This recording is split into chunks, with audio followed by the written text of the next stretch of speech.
Hello world! This is the Impact Investing Show, where we think and learn about how to save the world and improve the lives of all conscious creatures by acting today and investing into the future. I'm Leonard Shelter, welcome to the show. So today we have a bit of a special episode, the first of 3 special episodes actually, because today I'm gonna give my best to summarize the first day of the Future of Food conference. It's a conference organized by the very helpful folks from Probion, a student association here in Europe, and they did an amazing job. They collected awesome speakers and found awesome companies to present at the conference, and it went really smoothly for the first day. And when I checked Zoom today, it was 166 participants, so that would be quite a large room of CELAC enthusiasts already. So well done, guys. Thank you for organizing the event, and I actually spoke to them before the conference, and they were super helpful and very happy to collaborate, so they were very helpful in bringing together these compilations as well. But without further ado, let's get right into the program of the first day. So today we had talks from GFI, the Good Food Institute that you probably all know, that gave a really nice introduction to the field. And then we had 3 companies, Fumi Ingredients, Mycorena and the Protein Brewery, who presented their methodologies, their technologies and their products. And they also offered a networking session, so people and participants of the conference were able to go into split-up rooms and talk to the speakers directly after the talks. So there was a great opportunity. Obviously, I can't tell you much about that because I didn't join all of the network sessions. And finally, we had 3 more speakers that presented their experience from joining the cellular agriculture space. And they were very personal, very inspiring talks, especially for young students thinking about joining the field. Please keep in mind that this is in no way a comprehensive or full review or summary of the entire conference day. That wouldn't be possible in that short amount of time. But these are my personal key takeaways from the conference day. So please, if you're interested in more in the information, the companies all have awesome websites. So go there, check them out, and get more information if you're interested. Let's get right into the first talk given by the Good Food Institute Europe by Saren Kell, who gave an amazing overview of the entire space of cellular agriculture. And I think it's fair to say that GFI probably has the best overview of the sector because they do research in science and technology, in policy, but also in corporate engagement. So they really have the bird's eye overview of all that is going on in the space. One point that she made very clear and that I also find very important was that the main drivers of meat consumption and animal product consumption are still taste, convenience, and price. And if we want cultured meat and other cellular products to be successful, we need to compete and to beat these conventional products in taste, price, and convenience. But the great thing about alternative proteins is that if they're done right, the consumer doesn't even notice that there was a change, and the consumer doesn't have to change his behavior. So that is awesome, and that will lead to mass adoption. Another interesting point she made why cellular agriculture and cellular products are actually not that crazy was that the animals we use for various products and services have been superseded before. She had this amazing slide showing that animals as a technology have been superseded before. For example, horses and pack animals were replaced by better technology, cars, planes and trains. Lambs or whaling oil was replaced by electricity and tractors, and livestock was replaced by refrigeration, processing, and when livestock was used for wealth creation, it's now replaced by currency. So you can see that this has happened before, that a better technology replaces animal products, and therefore it's not actually that crazy. She went on to reference climate change and had a really interesting point about this as well from a nice perspective. So the alternative proteins are underinvested as a climate technology solution.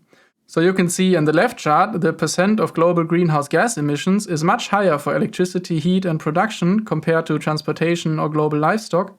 But the funding, on the other hand, on the right chart, invested capital, is the highest for solar, wind and renewable energy and almost non-existent and very small for alternative proteins. So there's a great misconception here about what our best bet is against climate change and reducing greenhouse gas emissions. Very interesting perspective. She also explained the technology and processes behind cultivation, fermentation, and plant-based products. But I would suggest you check out the GFI website. They have really awesome information on all of these things, including an entire online course on all these topics. So really go there for further information on that. She had an interesting quote about a technological insight at GFI that the core goal of plant-based meat is persuading plant proteins to act like animal proteins. And we will see later in the talks about functional ingredients that this is precisely the case. There's one other slide that I quickly want to share because this channel is also sort of an investing channel. So the alternative protein investment backdrop. based on a GFI analysis using the PitchBook data. This shows the, I would say, exponential increase in investments in the cellular agriculture space, including plant-based fermentation and cultivated products. And you can see the immense increase in investments from 2019 to 2020, and I'm excited for the numbers for 2021, which I believe will be much higher again. The second presentation of the day was titled Egg Ingredients Without the Chicken, Novel Role of Microorganisms, held by Edgar Suarez Garcia from the company Fumi Ingredients. Fumi stands for Functional Microorganisms, and we're going to get into that when we see the product they produce. And he started by saying that microbes are already used in a wide variety of processes, not just for alt protein production. And these processes have a lot of byproduct in terms of biomass, which is really not used that much, not in high value uses at least. This byproduct biomass is sometimes used for feed or energy, which are really low value applications, or it's just disposed without any economic use. And the question then is, for Fumi Ingredients, is there a high value application of this byproduct biomass? And it turns out there is. They developed a biorefinery platform to transform biomass into functional ingredients. And the idea is to not just have a bunch of amino acids bundled together, but to actually have functional ingredients that perform functions like emulsification, binding, or foaming, something like that. And they can use all sorts of biomass and microbes, so they can use algae, they can use yeast, but also fungi. And something he specifically mentioned was that they have developed a heat set gel. That is something that, when heated up, becomes firm and develops a stronger structure, and it keeps this integrity when it's cooled down again. So this is very important for egg white replacements, for example, for baking. And the advantage of this approach is that you have less refined ingredients because all the functionality that you need for your food product is already included in your basic biomass. And they can also upcycle rest streams of otherwise unused biomass. They are already working on the scale of about 100 kilogram batch production with a co-manufacturer, because he said their main bottleneck is still financing. So with all the investment guys out there, give some money to these startups so they can continue scaling up. Next up was Paulo Teixeira from the company Mycorena talking about mycoprotein, the future of food. The company Mycorena was founded in 2017 in Sweden, and they basically grow fungi, microfungi that is, in a fermentation process, and what they're mainly interested in is the mycelium. Now, mycelium, from what I understood, is basically the roots of the fungi, which are very high in nutritional value. In this picture you can see what these microfungi look like when grown in the lab, and it's actually not that different from the fungi you see on cheese, for example. They already have a product called ProMyc, which is available as minced bits and as whole cuts even. And ProMyc is basically fungi. So it has amazing nutritional value. In dry mass it's over 50% protein, and it has a natural structure and texture to it, which other plant-based products struggle really hard to achieve. ProMyc is also already produced at large scale of 40 tons per year in their pilot facility in Sweden. One point that I found particularly interesting about this presentation was that the technique of growing these fungi was actually developed and researched in the 1960s already. It was then protected by patents and used by the company Korn mainly for their products, but by now these patents have ended, so there are many new startups using these rather old techniques to develop new protein products and work with these fungi fermentation methods. Another interesting fact is that they use 24 hours from their starter culture to harvesting from their bioreactors. So that's just one day for an entire batch of production. Compare that to traditional animal agriculture. There's just no competition. And finally, for the fourth company presentation, we had the protein brewery with the title Brewing the Future-Proof Protein the Sustainable Way. The company was founded in 2020, and they said themselves that they are basically using ancient techniques of brewery to solve the problems of today by producing protein from fungi as well. They started off by stating that in the tree of life, fungi are actually closer to animals than plants are.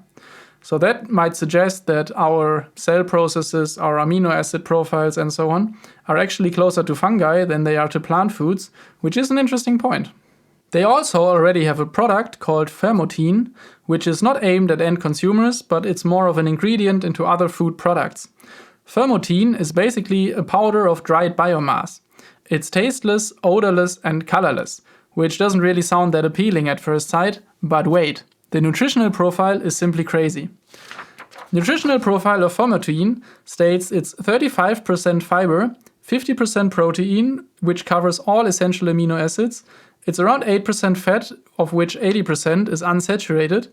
It has a number of vitamins, vitamin A, E, B6, B2, B4, B11, and a number of minerals like zinc, iron, and so on. And it's also low in carbs. So what more can you wish for? So it seems like these companies are really onto something with their fungi. And the intention for fermentine is to be used in meat analogs, for example, fish analogs, but also bread or pasta or even dairy. And in doing so, they can replace other ingredients that would cause animal harm and all the environmental effects. So this is really a great opportunity. These fungi that they produce have a doubling time of only 90 minutes. That means they can produce an entire batch in just one day. And they said that at full-scale production, they want to have a continuous stream of fungi product at the end. Oh, and by the way, they are hiring, so check their website for open positions. Next up were the networking sessions, where participants could talk in breakout rooms to the speakers from GFI, but also from the 3 companies. And I didn't join all of these sessions, so I cannot say too much about it, but I think it's been a great opportunity for students in particular. And finally, to leave the day inspired, we had 3 a little more personal talks from people about their experiences of entering the cellular agriculture space. First up, we heard the story of a food scientist who started with coursework, of course, at university, and then basically made her own luck with entrepreneurial challenges and building a field of like-minded people and so on, to finally now being a researcher at an awesome company in the all-protein space. So what I took away from that talk was basically that you can make your own luck in some sense. So she surrounded herself with like-minded people and she talked about the topics she liked, and that way finally she found what she's really passionate about and joined an awesome company in a cool position. So that's a good lesson. Next up is the story of Anita, who talked about building community in the cell ag space. So she started quite early in 2017 already by introducing her friends to the topic and getting really inspired about it. And then she started organizing conferences, like really large industry conferences, and joined a podcast and so on. So she did all these community building things that now led her to founding her own company. And with their company, Balletic Foods, they are now producing meat protein without the meat around it, especially for athletes and so on. So what's to take away from this is also that community really matters and getting to know the right people. And she specifically started by building community, which actually played out really well, and she's really well connected in the space, I guess, which is always a good start, especially if you're new to the field and want to get a feel for how things are working. Build community, always a good tip. And last but not least, we have the story of Ida Pulko, who started really as an all-rounder in her family's business. She later went on to design entire product lines of plant-based products and was a lot in quality management and so on. But then started her own entrepreneurial journey, and now she is a food science and technology consultant for large companies. And her main teaching was that you should never stop learning, and if you're in need of information or help, you can ask people around you and they probably will help you. And that's something that they all confirmed, that the entire cell ag space is really very open to new people and to questions, and they're all very helpful. And there is not much of a feeling of competition really, because we're all working towards the same goal, and the sector is so small that there's enough for everybody still left. And people are really helpful. So if you're stuck or if you don't know where to go, just ask them. Maybe they have some good ideas. And with that, I would like to conclude the summary of the first day of the Future Food Conference. Click subscribe if you don't want to miss the next episodes of day 2 and 3 that will also be summarized here on the channel. And I will see you maybe in the conference, maybe in the summary. Now I gotta go to bed. I'm really tired. See you. Bye.